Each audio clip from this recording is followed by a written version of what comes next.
Lamine Yamal, the wonderkid lighting up Barcelona, Spain's future star, is already tearing up defenses. At just 17, he's already a sensation, drawing comparisons to legends like Messi. With mesmerizing dribbles, insane vision, and a left foot that screams magic, many believe he's destined to win the Ballon d'Or someday. If you think and look back at the time in which Barcelona was struggling this season, guess what? Guess who was not on the field? Lamine Yamal was not on the field. He is the angular piece in the attack for Barcelona. Everything positive in the attack for Barcelona usually it starts with Lamine Yamal. The last time we were saying that about anybody in any team was Lionel Messi. That's the sort of level that Lamine Yamal aspires to be at, but that's where he's reaching. Lamine Yamal has just inked a new deal with Barcelona, keeping him at the club until 2031. So while he has the potential to win the prestigious award for Barça one day, it won't be this season. Let's keep it real for a second. Despite all the hype, the skill, and the potential, Yamal is not going to win the 2025 Ballon d'Or. And in this video, we'll break down exactly why.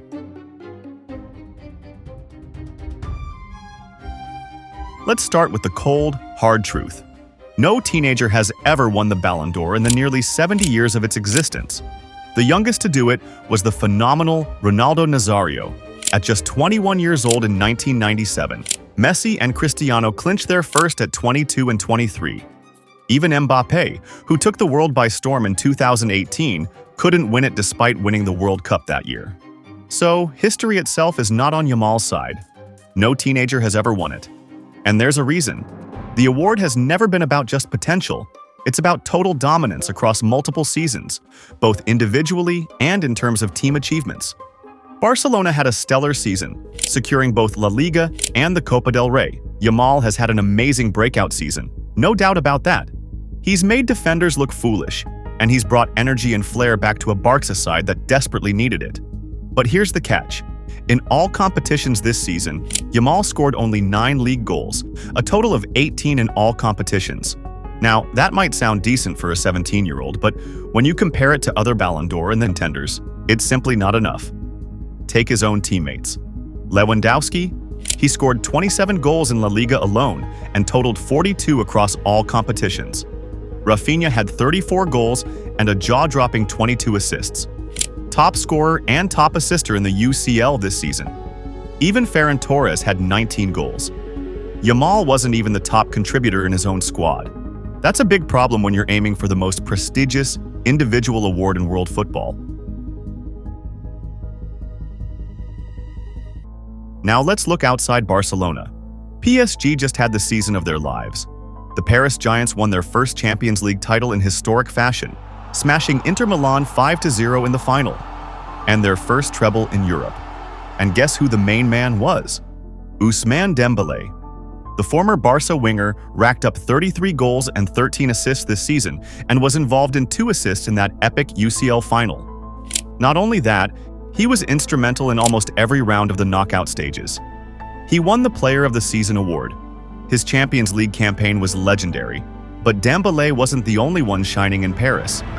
Another teenage star, Désiré Doué, dropped jaws with 30 goal contributions and scored twice in the UCL final.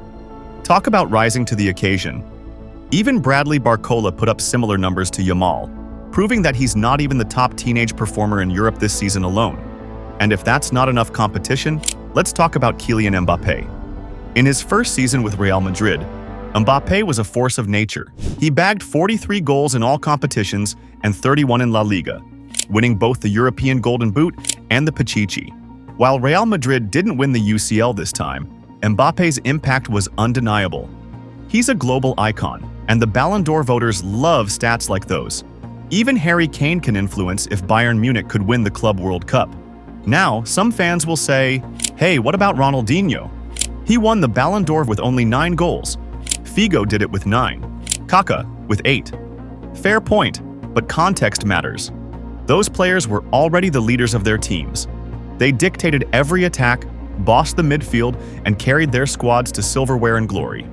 Yamal, for all his brilliance, is not yet the main man at Barcelona. He's still learning, still growing. The flashes are there, but it's not a complete package. Yet.